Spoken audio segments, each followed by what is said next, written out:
사실 사랑에 대해서 얘기하려면 영적으로 먼저 다뤄야 할 내용이 있습니다. 그것은 성령에 관한 것입니다.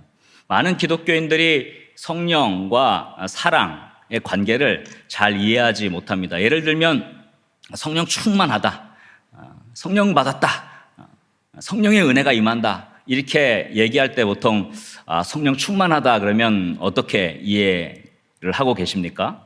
뭔가 은사가 막 가득하고 또 좀 가벼운 얘기를 하면 뭐 기도빨이 있다 그런 얘기도 하지 않습니까? 그리고 뭐 병도 낫고 막 방언도 하고 이런 모습들, 성령의 역사하는 모습들을 주로 그렇게 우리가 떠올릴 수가 있습니다. 근데 사실 모든 기독교인들이 지니고 있는 딜레마가 있습니다. 신앙생활을 여러분 하는데 여러분 그 신앙생활 안에 우리는 항상 성령으로 충만하라고 명령을 받았는데 성령으로 충만한 모습이 이렇게 비춰보면 늘 성령 충만하지 않은 것 같아, 성령의 역사가 없는 거 아니야, 이렇게 성령 충만한 삶이 결여된 것처럼 여겨지기가 참 쉽습니다. 사실 제가 청년 시절에, 젊은 시절에 가지고 있었던 고민도 마찬가지였습니다. 하나님 늘 성령이 함께 하시길 원합니다. 성령 충만한 삶을 살길 원합니다. 그래서 성령 충만한 것처럼 생각하고 그렇게 여겨질 수 있는 방법도 소리 내서 기도하고 부르짖고 방언도 하고 영적인 세계를 맛보기도 하고 심지어 좀 귀신을 내어 쫓아보기도 하면서 이 정도면 성령 충만한 것이 아닐까, 이렇게 마음으로 스스로 위로를 좀 해보았지만 그럼에도 불구하고 제 마음 한구석에 남아있는 항상 석연치 않은 구석이 있었어요. 그런데 제가 늘 성경을 좀 묵상하다가 평소 때 많이 읽었던 구절인데 갑자기 마음에 이렇게 다가오는, 하늘로부터 제 마음을 이렇게 탁 때리는 혜성같이 떨어지는 그 구절을 제가 발견을 하게 되었습니다. 아주 신선한 것이었는데 사실 다 아는 것이었지만 그때 하나님께서 신선하게 주셨어요. 그 구절 하나가 요한일서 4장 12절 13절 말씀이에요. 요한일서 4장 12절 13절, 여기에 보면 이렇게 기록되어 있습니다. 어느 때나 하나님을 본 사람이 없으되 만일 우리가 어떻게 하면 서로 사랑하면 하나님이 어떻게 한다고요? 우리 안에 거하신다 그래요. 그의 사랑이 우리 안에 온전히 이루어진다, 그렇게 얘기를 합니다. 우리가 서로 사랑하면 하나님이 우리 안에 거하신다는 거예요. 근데 그 이어지는 13절 말씀, 13절, 그의 성령을 우리에게 주심으로, 똑같은 개념이 반복되는데 우리가 서로 사랑하면이라는 것 대신에 여기에 그의 성령을 우리에게 주심으로 우리가 그 안에 거하고 그가 우리 안에 거하시는 줄 아느니라, 이렇게 성경 말씀이 기록되어 있습니다. 자, 서로 사랑하면 하나님이 우리 안에 거하신다, 그렇게 얘기해 놓고 바로 이어지는 13절에서 성령을 우리에게 주심으로 우리가 그 안에, 또 그가 우리 안에 거하는 줄 알게 된다, 그렇게 말씀하고 있는 것입니다. 그러니까 이것을 잘 비교해 보면 서로 사랑하는 일과 성령이 내주하시는 일이 같은 영적 개념인 거예요. 그러니까 성령의 내주는 서로 사랑을 표현하는 것이 된다는 것입니다. 서로 사랑하는 것이 곧 우리 안에 성령의 내주를 이야기한다는 것입니다. 그 결과는 뭐예요? 똑같이 하나님이 우리 안에 거하시는 것입니다.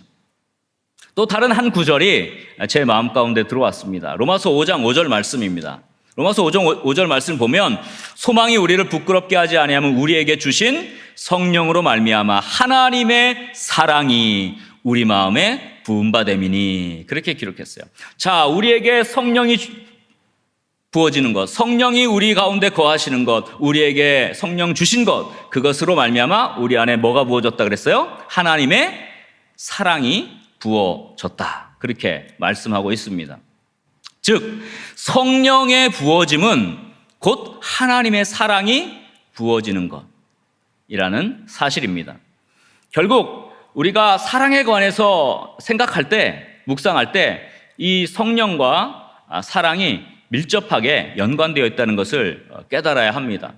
그래서 중요한 영적 진리 첫 번째, 한번 저를 따라했으면 좋겠는데요. 성령 충만한 삶은 성령 충만한 삶은 사랑하며 사는 삶이다. 사랑하며 사는 삶이다. 그랬어요.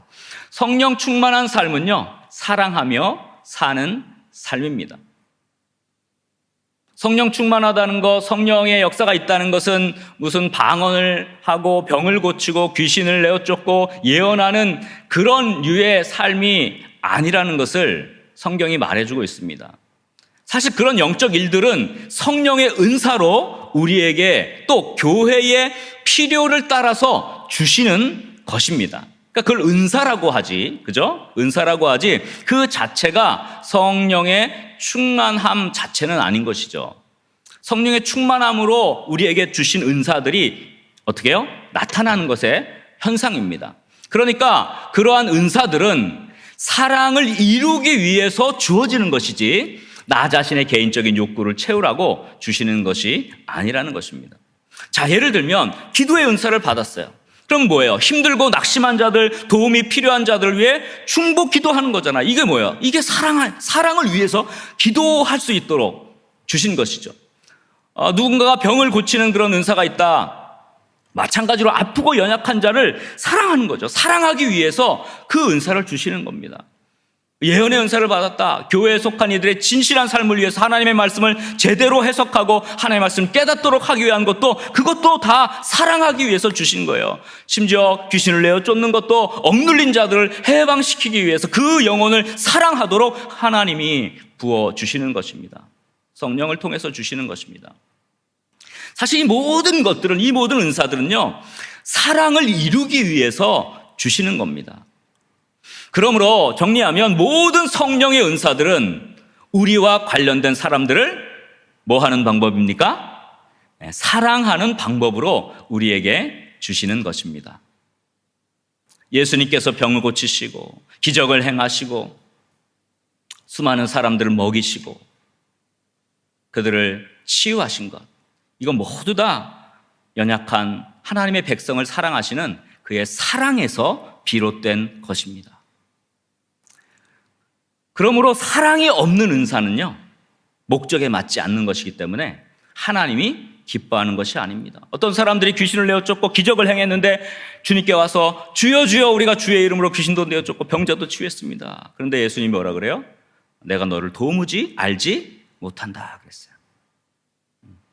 사랑이 없는 은사는 하나님이 기뻐하시지 않는 것입니다. 그런 현상 자체가 성령 충만함을 나타내는 것은 아니라는 것입니다. 그래서 우리 고린도전서 13장, 우리가 오늘 읽은 말씀 4절부터 7절인데 이걸 앞으로 조금씩 하나씩 내용을 자세히 강의할 건데요. 우리 잘 아는 1절부터 3절에 보면 이런 말씀이 있어요. 내가 사람의 방언과 천사의 말을 할지라도 사랑이 없으면 소리나는 구리와 울리는 꽹과리가 되고, 내가 예언하는 능력이 있어 모든 비밀과 모든 지식을 알고 산을 옮길 만한 모든 믿음이 있을지라도 사랑이 없으면 내가 아무것도 아니요. 내가 내게 있는 모든 것으로 구제하고 또 내 몸을 불사르게 내어준다 할지라도, 내 모든 것들을 다 드린다 할지라도 사랑이 없으면 내게 아무 유익이 없느니라. 그렇게 말씀하신 겁니다. 그러므로 하나님의 자녀들에게 당연하게 요구되는 것은 사랑입니다. 사실 사랑이 전부라고 이야기해도 과언이 아닙니다. 하나님이 우리를 구원하시고 하나님의 자녀 삼으신 것은 하나님처럼, 예수님처럼 사랑하며 살라고 부르신 것입니다. 그러므로 사랑은 하나님을 우리 안에 모시는 유일한 길이고, 사랑은 성령을 소유한 것을 증거하는 것임을 기억해야 할 것입니다. 우리 거룩한 문 성문교회 우리 믿음의 영가족들이 성령의 임재하심, 내주와 충만함을 통해서 하나님의 사랑으로 부음받을 수 있기를 주의 이름으로 간절히 축원합니다. 그래서 그 사랑으로 충만한 신앙인의 삶을, 성령으로 살아가는 삶을 살아가는 은혜가 있기를 주의 이름으로 간절히 축원합니다. 우리 한번 각 가정에서 우리 옆에 가족들 또 함께 예배드리는 분들과 이렇게 한번 축복했으면 좋겠습니다. 성령 충만은 사랑입니다. 사랑하며 살아갑시다. 근데 문제는 이 사랑하는 삶에 대한 것입니다. 사랑하며 산다는 게 도대체 무슨 뜻일까요? 오늘 본문 고린도전서 13장 4절 7절에 보면요, 사랑이 뭐 하는 건지를 정확하게 얘기해 주고 있거든요. 한번 천천히 같이 한번 읽어보겠습니다. 우리 4절부터 아까 읽었지만 천천히 한번 사랑이 도대체 뭐냐 한번 읽어볼까요? 사랑은 오래 참고, 사랑은 온유하며, 시기하지 아니하며, 사랑은 자랑하지 아니하며, 교만하지 아니하며, 다음에 5절, 무례히 행하지 아니하며, 자기 유익을 구하지 아니하며, 성내지 아니하며, 악한 것을 생각지 아니하며, 6절, 불의를 기뻐하지 아니하며, 진리와 함께 기뻐하고, 7절, 모든 것을 참으며, 모든 것을 믿으며, 모든 것을 바라며, 모든 것을 견디느니라. 이게 사랑이라는 거예요. 성경에서 말씀하는 이 사랑의 요소를 하나씩 뜯어서 살펴보면, 앞으로 이제 우리 좀 코로나로 되는 기간 동안 요걸 하나씩 제가 좀 뜯어서 자세하게 좀 말씀을 드리려고 합니다. 오래 참는 것, 온유한 것, 시기하지 않는 것, 자랑하지 않는 것, 교만하지 않는 것, 무례히 행하지 않는 것, 자기 유익을 구하지 않는 것, 성내지 않는 것, 악한 것 생각지 않는 것, 불의를 기뻐하지 않는 것, 진리와 함께 기뻐하는 것, 모든 것을 믿고 참고 바라고 견디는 것. 이게 사랑이라는 거예요. 이 가만 뜯어보면요, 사랑의 요소는 우리가 생각하는 무슨 부드럽고 따뜻한 감정을 이야기하는 게 아니라 오히려 우리들의 올바른 태도에 대해서 설명하고 있습니다. 여기서 사랑에 관해서 묵상할 때 중요한 이제 한 가지 영적 진리를 더 깨달아야 합니다. 두 번째 오늘 깨달아야 될 건데 한번 저를 따라했으면 좋겠습니다. 사랑은 감정의 문제가 아니라 태도의 문제이다. 태도의 문제이다. 사랑을 감정으로 자꾸 생각하다 보니까 이 사랑에 대한 오해가 생긴 거예요. 사랑은요, 태도의 문제입니다. 우리들이 쉽게 생각하는 사랑에 대한 잘못된 사고는 감정과 결부시켜서 나타나는 거예요. 세상에서 말하는 사랑은 호감, 가는 감정을 이야기합니다. 세상의 사랑은 그래요. 그리스어로 사랑이라는 단어는 에로스 또 스토르게라는 단어를 씁니다. 에로스는 이성 간의 호감, 욕구, 감정 이런 것들을 말하고요. 스토르게는 가족 간의 친밀함을 말하는 그런 용어인데요. 신약 성경에서는 이 감정과 관련된 사랑에 대한 이야기는 사용하지 않았습니다. 이 단어는 신약 성경에 나오지 않아요. 성경에 나타나는 사랑에 대한 단어는 두 가지인데 여러분 많이 들으셨을 겁니다. 하나는 필로스라는 단어를 씁니다. 이거는 상호 간의 사랑을 의미하는 것인데요. 내가 내게 잘하면 나도 내게 잘하겠다. 이런 상호 간의 그런 조건적인 사랑을 말할 때 보통 필로스, 그냥 형제 이렇게 얘기할 때도 필로스 이런 걸 씁니다. 또 하나의 사랑은 여러분 너무 잘 아는, 많이 들었을 겁니다. 아가페의 사랑입니다. 성경에 나오는 사랑 중에 아가페, 상대방에 대한 바른 태도가 포함된 무조건적인 사랑을 말할 때는요, 항상 아가페 씁니다. 하나님의 사랑을 말할 때 아가페를 쓰죠. 그래서 주님이 말씀하신 사랑은 우리들이 상대방에 대해 바른 태도를 가지는 것에 관련된 것이지 좋은 감정을 가지라는 그런 의미는 아닙니다. 제가 최근에 읽은 책 가운데 기분이 태도가 되지 않게라는 책을 하나 읽었어요. 꽤 두껍지는 않고 조그만한 책인데 기분이 태도가 되지 않게. 책 제목도 재밌잖아요. 이 책은 그 자기 기분에 따라서 안 좋은 태도를 취해서 인생을 힘들게 하는, 자기 인생을 망가뜨리는 많은 사람들에게 기분에 조종되지 말라, 그리고 감정에 휘둘리지 말라, 이걸 제시하고요. 바른 태도로 인생을 살아간다면 그 기분과 감정을 뛰어넘어서 인생을 새롭게 세울 수 있다라는 그런 내용을 담고 있습니다. 사실 사람은 누구나 기분과 감정에 좌우가 됩니다. 그러나 기분과 감정은요, 자기 선에서 끝내야지 그 기분을 다른 사람들, 직장 동료나 가족들에게 풀어서는 안 됩니다. 예를 들면 잘 생각해 보세요. 자, 출근하고 있는데요, 기분 상하는 일이 생겼어요. 기분이 나쁘잖아요, 그죠? 근데 그 기분 나쁜 거는 회사의 사람의 잘못은 아니죠. 그렇잖아요? 근데 회사에 가서 뭐예요? 괜히 짜증을 내고요, 사람들을 힘들게 합니다. 사실 회사에서 화를 낼 필요가 없어요. 그 내 기분이 태도가 미쳐지니까 그게 안 좋은 영향이 생기는 거예요. 자, 회사에서 자존심 상하는 일이 생겼어요. 기분이 상했어요. 근데 그건 가족 탓이 아닙니다. 그렇죠? 그런데 어떻게 해요? 집에 가서 가족들에게 화풀이를 합니다. 그 기분은 거기서예요. 그건 내가 품고 끝낼 수 있는 부분이에요. 근데 그것이 다른 사람에게 태도로 나타나게 되면 그것은 잘못 선택하는 것이 되는 겁니다. 많은 사람들이 자기의 기분과 감정을 드러내서 주변 사람들을 힘들게 하거나 또는 어떤 분위기를 망쳐서 자신에 대한 평판도 망가뜨리고 있는 것입니다. 사무실에서 이성을 잃고 소리를 막 지릅니다. 아까 사랑해 보면 성내지 아니하는데 막 성을 냅니다. 컴퓨터 키보드를 막 두들겨 대면서 지금 나 건들면 가만히 안 둔다. 이렇게 경고를 온몸으로 막 뿜어냅니다. 사람들은 그걸 알죠. 아니까 아무 말 안 하고 넘어가지만 사실 그 사람에 대한 평가는 벌써 바닥을 칩니다. 아무에게도 진심으로 존경을 받지 못하고 스스로 다른 사람에게 무시당하는 인생을 스스로 선택하고 만 거예요. 사람들은 그저 적당히 비위나 맞추고 그냥 지낼 뿐이에요. 말은 안 하죠. 기분 상할까 봐 말은 안 하죠.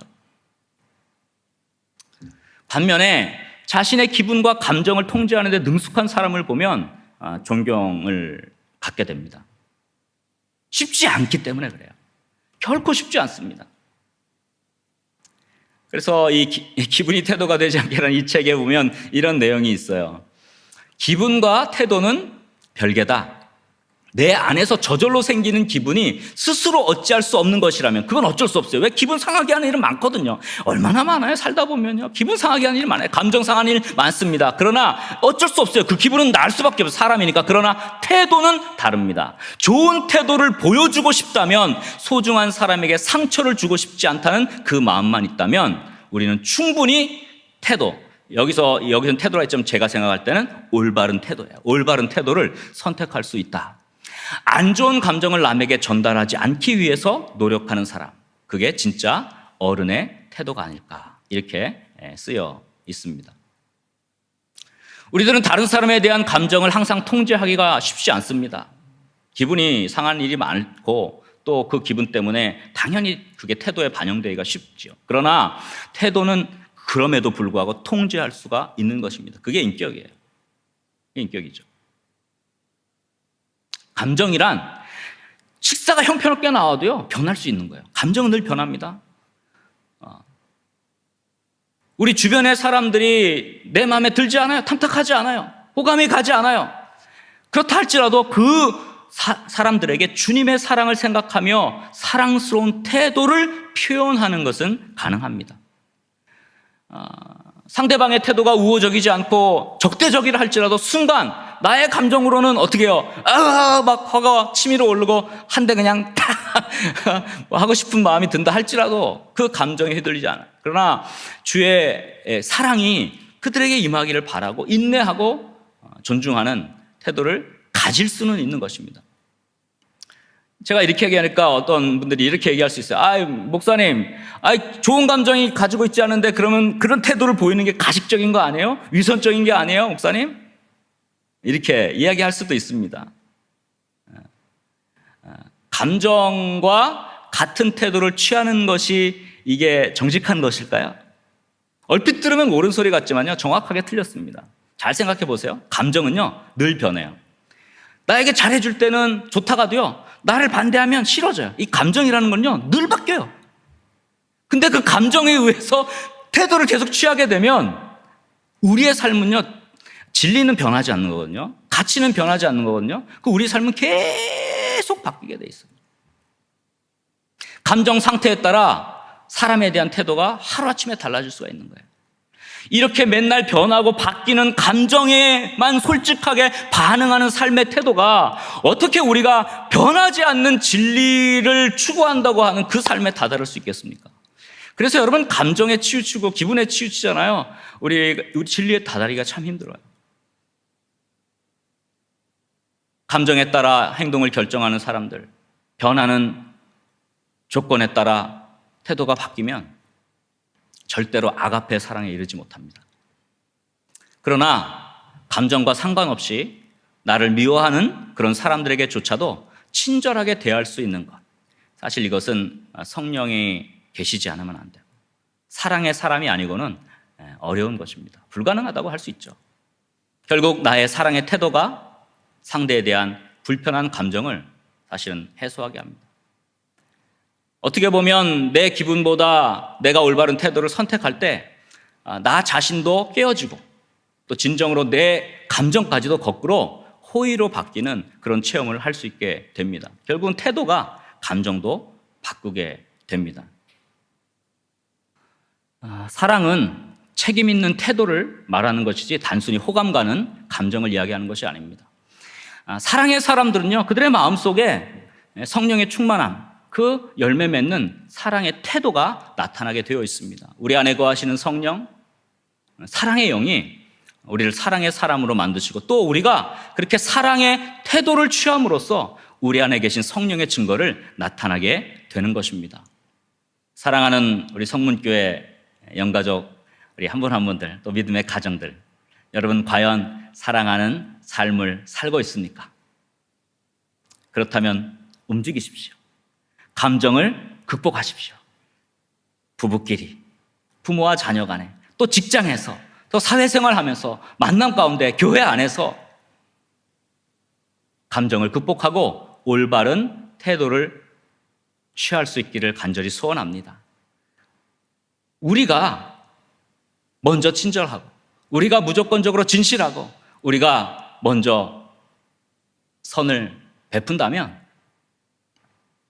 하나님께서 그 가운데 역사하시리라고 저는 믿습니다. 그건 먼저 하는 사람들의 몫이에요.